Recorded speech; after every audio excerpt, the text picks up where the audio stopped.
नमस्कार। बहुत स्वागत है आप सभी दर्शकों का राहु गोचर के इस वीडियो में। महाबली हुए राहु 10 सितंबर 2025 से 5 दिसंबर 2026। जी हाँ, दैत्य सेनापति राहु 18 मई को राशि परिवर्तन करके अपने मित्र शनि की राशि कुंभ राशि में आ चुके हैं। कुंभ राशि प्रगतिशील विचारों वाली, जीवन में परिवर्तन करने वाली और नित्य नई ऊंचाइयों को स्पर्श करने का प्रयास करने वाली राशि है। और इस राशि में आकर राहु बेहद कंफर्टेबल महसूस करते हैं, क्योंकि राहु स्वयं असीम विस्तार के कारक हैं। पुरानी परंपराओं को तोड़कर जीवन में कुछ नया करना, लीक से हटकर सोचना और जीवन में ज़्यादा से ज़्यादा टेक्नोलॉजी का प्रयोग करना, ये राहु का स्वभाव है। लेकिन पिछले 4 महीनों से कुंभ राशि में आने के बाद भी राहु अपना पूरा फल नहीं दे पा रहे थे, क्योंकि राहु का अंश बल 24 डिग्री से नीचे था। यानी राहु मृत अवस्था से वृद्धावस्था की ओर गतिमान थे और इस वजह से राहु अपना पूरा फल नहीं दे पा रहे थे। 10 सितंबर वो तिथि है जब राहु का अंश बल 23 डिग्री होगा। यानी राहु 30 से 24 डिग्री का जो बैरियर है उसको लांघ करके अब वृद्धावस्था को छोड़कर जीवावस्था की ओर प्रस्थान करेंगे और फल प्रदान करने की क्षमता लगातार बढ़ती चली जाएगी। हालांकि राहु को ज्योतिष शास्त्र में सर्वाधिक पाप ग्रह की संज्ञा दी गई है और जब राहु की दशा या अंतर्दशा आरंभ होती है तो तमाम तरह के कष्टों को झेलना पड़ता है। लेकिन राहु के इसी गोचर के दौरान जो जातक राहु से एलाइन होकर के चलते हैं, जो राहु चाहते हैं वैसा ही करते हैं, वो जीवन में अपेक्षा से अधिक लाभ भी प्राप्त करते हैं और नित्य नई ऊंचाइयों को स्पर्श करते हैं। तो इस वीडियो में इसी बात पर चर्चा होगी कि महाबली राहु आने वाले समय में किस तरह से आपके जीवन को प्रभावित करेंगे। ये विश्लेषण आपके चंद्र राशि के आधार पर किया जा रहा है और वीडियो के अंत में मैं आपको राहु के उपाय भी बताऊंगा। एक स्वाभाविक सा प्रश्न आपके मन में आता है कि क्या है राहु। तो मैं आपको बता दूं कि सभी 9 ग्रहों में सर्वाधिक पावरफुल प्लेनेट हैं राहु। राहु को कलयुग का किंग कहा जाता है, क्योंकि आज के भौतिकवादी युग में राहु ही वो सब कुछ दे सकता है जो हम पाना चाहते हैं। राहु में असीम ऊर्जा होती है, राहु असीम विस्तार का कारक है और राहु की कोई लिमिट नहीं है। राहु जब देने पर आ जाए तो व्यक्ति को धन धान्य से परिपूर्ण कर देता है। राहु अचानक से एक्टिवेट होकर व्यक्ति को बुलंदियों पर पहुंचा देता है, चाहे शासन सत्ता हो, मीडिया हो, कारपोरेट जगत हो, ग्लैमर इंडस्ट्री हो या गेम्स और स्पोर्ट्स से रिलेट करते हों या फिर किसी भी अन्य क्षेत्र से आप संबंध रखते हैं। जो भी व्यक्ति सेलिब्रिटी हुए हैं, जिन्होंने बुलंदियों को स्पर्श किया है, वो सभी राहु की महादशा या अंतर्दशा के दौरान ही विश्वविख्यात हुए हैं, असीम मान सम्मान पाया है और धन की तो कोई लिमिट ही नहीं है। लेकिन यही राहु जब खराब फल देने पर आ जाएं तो राजा से रंक बनाने में भी देर नहीं करते हैं। अब राहु अच्छा फल देगा या खराब फल देगा, ये इस बात पर निर्भर करता है कि राहु का गोचर आपकी जन्म कुंडली में किस भाव में है, राहु पर किन ग्रहों की दृष्टि है और राहु के साथ किस ग्रह का गोचर है, वो ग्रह पाप ग्रह है या शुभ ग्रह है, राहु पर पाप ग्रह की दृष्टि पड़ रही है या शुभ ग्रह की दृष्टि पड़ रही है। वैसे राहु कुंडली के तीसरे, छठे, 10वें और 11वें भाव में हो तो जबरदस्त लाभ देता है। केंद्र स्थान और त्रिकोण स्थान में भी राहु अच्छा फल देता है, लेकिन उसके लिए राहु का मजबूत होना बेहद जरूरी है।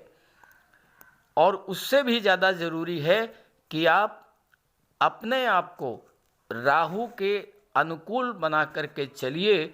जब राहु की महादशा या अंतर्दशा गतिमान हो, अगर राहु खराब हैं तो बनते बनते काम बिगड़ जाते हैं, अचानक से स्वास्थ्य खराब हो जाता है, कोई बड़ी धन हानि हो जाती है, अचानक से नौकरी का छूट जाना, व्यापार में बड़ी हानि, धोखे का शिकार होना, पैसा डूब जाना, अचानक से कोई अशुभ समाचार मिलना, ये सब खराब राहु के कारण होते हैं। और मन में एक अनजाना भय, चिंता, तनाव और डिप्रेशन जैसी स्थितियां भी खराब राहु के कारण बनती हैं। तो आइए समझते हैं कि गोचर में आपकी कुंडली के किस भाव में राहु का गोचर है और वो आपको किस तरह के फल देने जा रहे हैं। देखिए, कोई भी ग्रह अपना फल तभी दे पाता है जब वो अंश बल से मजबूत हो। राहु हमेशा वक्री अवस्था में गतिमान रहते हैं, तो राहु का अंश बल उल्टी दिशा से बढ़ेगा, यानी 30 डिग्री, फिर 29 डिग्री, फिर 28 डिग्री, फिर 27 डिग्री, इस क्रम में राहु का अंश बल बढ़ेगा। जब 18 मई को राहु कुंभ राशि में आए तो राहु का अंश बल 0 डिग्री था, यानी मृत अवस्था में थे। धीरे धीरे अंश बल बढ़ने लगा और 10 सितंबर वो डेट है जब राहु ने 30 डिग्री से 24 डिग्री की जो सीमा थी, जो बैरियर था, उसको क्रॉस कर लिया। अब राहु का अंश बल है 23 डिग्री। इसके बाद 22 होगा, फिर 21 होगा, फिर 20 होगा, फिर 19 होगा, फिर 18 होगा। और 18 डिग्री जब होगा तो युवावस्था में गोचर कर जाएंगे। तो इसका अर्थ ये हुआ कि अब राहु वृद्धावस्था से युवावस्था की ओर गतिमान हो रहे हैं। तो राहु की फल देने की क्षमता डे टू डे बढ़ती चली जाएगी और ये धीरे धीरे आपको अपने कारक तत्वों से संबंधित सभी फल प्रदान करेंगे। अब आइए देखते हैं कि आपकी कुंडली में कहाँ पर राहु का गोचर है। तो ये है मकर राशि के जातकों की कुंडली। राहु का गोचर आपकी कुंडली में धन भाव में है और यहाँ पर राहु 5 दिसंबर 2026 तक गोचर करेंगे। यहाँ गोचर करते हुए राहु की दृष्टि 6ठे भाव, 8वें भाव और 10वें भाव पर पड़ेगी। अब मैं आपसे ये नहीं कहूँगा कि राहु बहुत अच्छा फल देंगे या बहुत खराब फल देंगे। मैं तो आपके सामने दोनों ही स्थितियां रखूँगा कि किस तरह का अच्छा फल आपको प्रदान करेंगे और किस तरह का खराब फल आपको प्रदान करेंगे। ये डिपेंड करेगा आपकी जन्म कुंडली पर कि आपकी जन्म कुंडली में राहु कहाँ पर गोचर कर रहे हैं। उसके अनुरूप आपको अच्छा फल मिल सकता है या फिर खराब फल मिल सकता है। तो देखिए, राहु क्या है? राहु आपकी महत्वाकांक्षा को शो करते हैं। राहु आपकी तीव्र इच्छा को शो करते हैं। राहु आपके डीप अटैचमेंट को शो करते हैं। अच्छे राहु दूसरे भाव में इतना धन प्रदान कर देंगे जो आपकी आपकी कल्पना से परे है, क्योंकि मित्र राशि में है। राहु क्या है? राहु है धुआं, और कुंभ राशि वायु तत्व राशि है। तो यहाँ पर राहु सर्वाधिक शक्तिशाली होंगे। अब आपकी महत्वाकांक्षाएं, आपके एम्बिशंस कई गुना बढ़ जाएंगे। धन प्राप्ति की तीव्र इच्छा जागृत होगी। राहु के पिछले गोचर में जब राहु तीसरे भाव में गोचर कर रहे थे, शत्रु राशि में थे, मीन राशि में गोचर कर रहे थे, और राहु की दृष्टि जब 7वें भाव पर पड़ रही थी, तो आपका जो नुकसान हुआ, व्यापार व्यवसाय में हानि हुई, आपके साथ कोई चीटिंग हुई, आपका पैसा डूब गया, पारिवारिक रिश्तों में तनाव और कलह की स्थितियां बनी, अब वो सब चीज़ें तो समाप्त होंगी, और धन का वो सपना जो आपका अधूरा रह गया था, उन सपनों को करेंगे पूरा राहु। अब इस समय आप ज़्यादा से ज़्यादा धन अर्जित करने के बारे में सोचेंगे। नौकरी हो या व्यापार हो, आपका पूरा पूरा फोकस इस बात पर होगा कि ज़्यादा से ज़्यादा धन कैसे अर्जित करेंगे। अब यहीं पर आपको थोड़ा सावधान हो जाना है। क्या नेगेटिव फल देंगे, अब आप ये भी समझ लें। राहु अष्टम भाव को देख रहे हैं। 8वां भाव तो खराब भाव है, और राहु क्या है? राहु है शॉर्टकट। राहु को नैतिक अनैतिक ये इससे कोई मतलब नहीं है। राहु तो सिर्फ और सिर्फ चीज़ों को प्राप्त करना जानते हैं।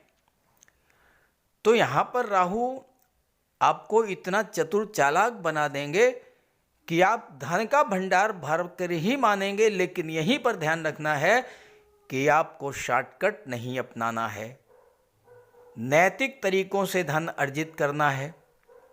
और चूंकि 8वें भाव से संबंध राहु का बन रहा है, आपको अपने फ्रेंड सर्किल का विशेष ध्यान रखना होगा।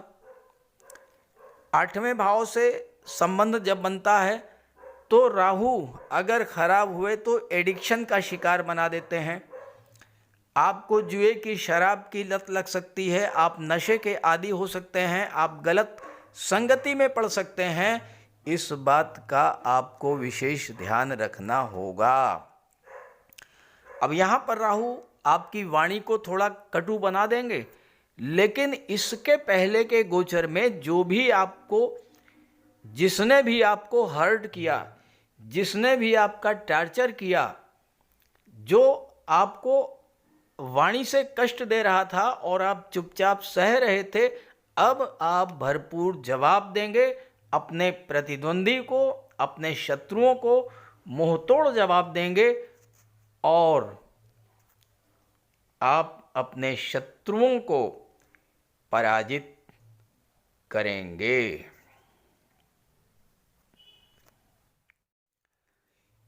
इस समय आपका मेन फोकस होगा मनी मैनेजमेंट पर, धन की बचत पर। परिवार के लोगों का दबाव इस समय आप बर्दाश्त नहीं करेंगे और अपने निर्णय आप स्वयं लेंगे। दूसरों की टोका टोकी का आप पर कोई प्रभाव नहीं पड़ेगा। आप अपने तरीके से अपना काम करेंगे, क्योंकि राहु अनऑर्थोडॉक्सी के कारक होते हैं। परंपरा से हटकर, लीक से हटकर के राहु आपको कुछ नया करने के लिए प्रेरित करेंगे। राहु आपको कुछ नए और इनोवेटिव आइडियाज़ देंगे, जिसका प्रयोग करके आप ज़्यादा से ज़्यादा धन अर्जित करेंगे। अब राहु पैसा आपको कहाँ से देंगे? पैसा या तो अष्टम भाव से मिलेगा या फिर 10वें भाव से मिलेगा, यानी आपके कार्य क्षेत्र से आपको धन मिलेगा। अब जैसा मैंने बताया, अगर आप राहु से अलाइन होकर के चलेंगे, राहु के अनुकूल, जैसा राहु चाहते हैं वैसा करेंगे, तो कार्य क्षेत्र में जबरदस्त प्रोग्रेस देखने को मिलेगी। यानी आप कुछ नया करें, आउट ऑफ बॉक्स थिंकिंग रखें, कुछ ऐसा करें जो दूसरे लोग नहीं कर रहे हैं, लीक से हटकर, परंपरा से हट करके, और कुछ नया इनोवेशन करें। अपने कार्य क्षेत्र में ज़्यादा से ज़्यादा टेक्नोलॉजी का प्रयोग करें, अपने कार्य क्षेत्र में ज़्यादा से ज़्यादा कंप्यूटर, आईटी, इन सब चीज़ों का प्रयोग करें। जितना ज़्यादा आप लेटेस्ट टेक्नोलॉजी का प्रयोग करेंगे, उतना ही ज़्यादा राहु आपको सपोर्ट करेंगे। और दूसरी बात, राहु आपको कुछ नए और इनोवेटिव आइडियाज़ देगा, जिसका प्रयोग करके आप ज़्यादा से ज़्यादा अपने कार्य क्षेत्र का विस्तार भी करेंगे और ज़्यादा से ज़्यादा पैसा भी कमाएंगे। लोग क्या कहेंगे, परिवार वाले क्या कहेंगे, इन सब बातों को आप बिल्कुल दरकिनार कर देंगे। इन सब बातों की आप केयर नहीं करेंगे, अपने तरीके से आप अपना कार्य करेंगे। और जब आप ऐसा करेंगे तो राहु आपको पूरी तरह से सपोर्ट करेंगे। लेकिन अगर आप राहु से अपने आप को नहीं जोड़ पाए, तो यही राहु लगातार अप डाउन की स्थितियां बनाते रहेंगे। कार्य क्षेत्र में, नौकरी में तरह तरह की समस्याएं उत्पन्न करते रहेंगे। इसलिए अगर आप चाहते हैं कि ज़्यादा से ज़्यादा पैसा कमाएं, ज़्यादा से ज़्यादा अपने काम का विस्तार करें, तो राहु से जुड़ करके चलिए। दूसरा भाव वाणी का होता है। यहाँ पर जब राहु आएंगे तो आपके संपर्क सूत्र भी बढ़ेंगे, मित्र बढ़ेंगे, आपका सामाजिक दायरा बढ़ेगा और उनकी मदद से आप सफलता अर्जित करेंगे। लाइफ में रिस्क लेना ये राहु आपको सिखा देंगे, और रिस्क लेने की आपकी यही क्षमता आपको आने वाले वर्षों में उच्च स्तर की सफलता देने वाला है। अब एक चीज़ का आपको और ध्यान रखना है, अष्टम भाव गुप्त विद्याओं और गुप्त रहस्यों का होता है, और राहु है सीक्रेसी के कारक। अष्टम से राहु का संबंध बन रहा है।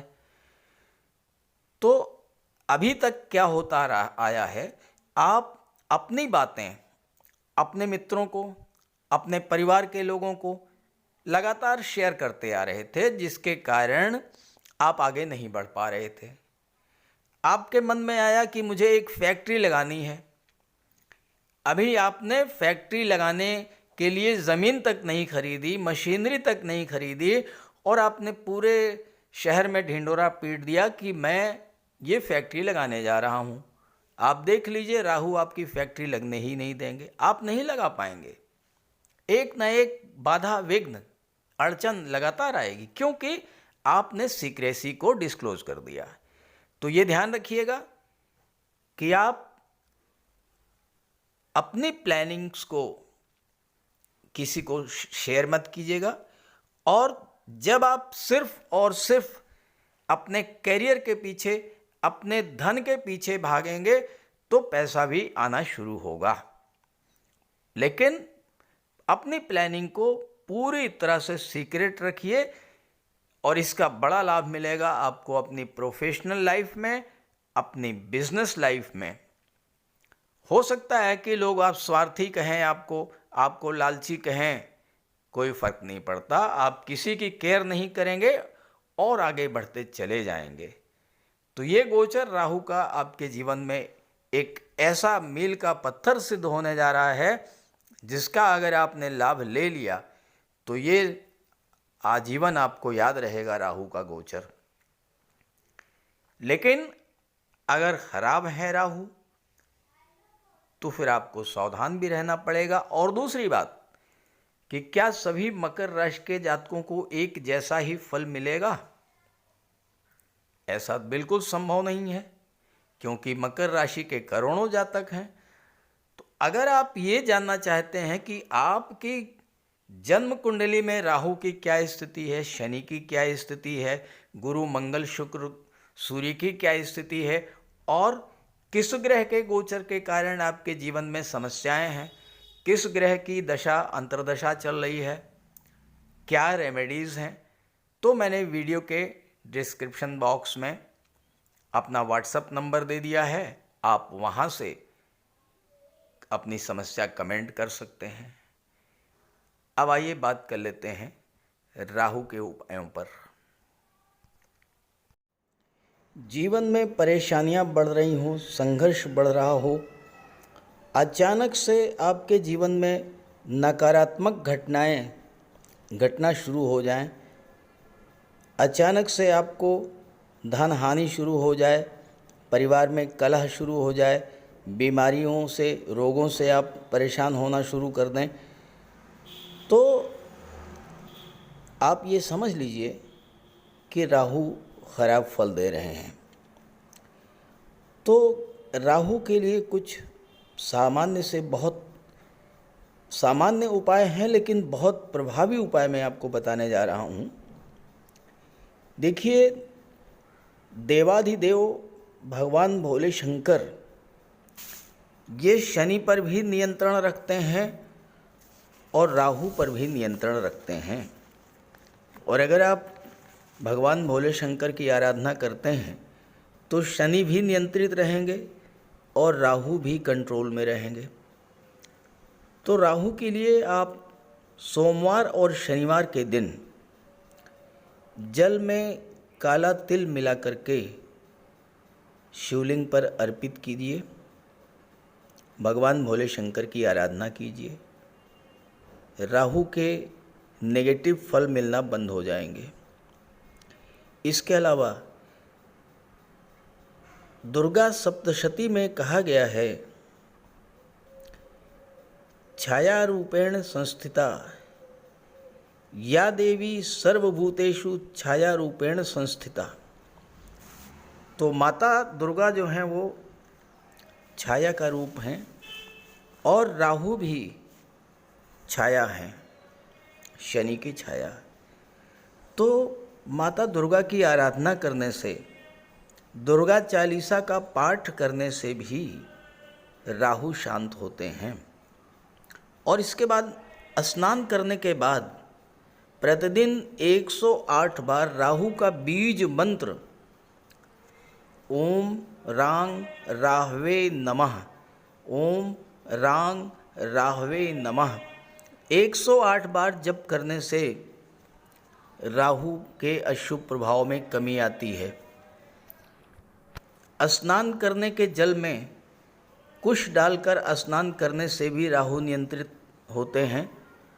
और शनिवार के दिन सुबह पीपल के वृक्ष में जल चढ़ाने से और शाम को घी का दीपक जलाने से भी राहु नियंत्रित होते हैं। और इसके अलावा पक्षियों को बाजरा डालने से भी राहु पर नियंत्रण पाया जा सकता है। और इसके अलावा अगर आपको राहु विशेष कष्ट दे रहे हों तो शनिवार के दिन एक नारियल, 11 बादाम एक काले वस्त्र में लपेट करके अपने सिर के चारों तरफ 7 बार उतार करके जल में प्रवाहित कीजिए। राहु को देवगुरु बृहस्पति कंट्रोल करते हैं। तो राहु को कंट्रोल करने के लिए देवगुरु को बलवान कीजिए। और देवगुरु तो गुरु हैं, शिक्षक हैं। अपने गुरु की, अपने पिता की, वृद्ध जनों की सम्मान कीजिए, उनका आशीर्वाद प्राप्त करते रहिए। गुरु को बल मिलेगा, राहु पर नियंत्रण होगा। और इसके अलावा राहु ससुराल पक्ष के कारक होते हैं। तो अगर राहु खराब हैं तो भूल करके भी ससुराल पक्ष से संबंध खराब मत कीजिएगा। तो ये छोटे छोटे उपाय हैं। और इसके अलावा गोमेद भी धारण किया जा सकता है, लेकिन किसी योग्य ज्योतिषी की सलाह लेकर।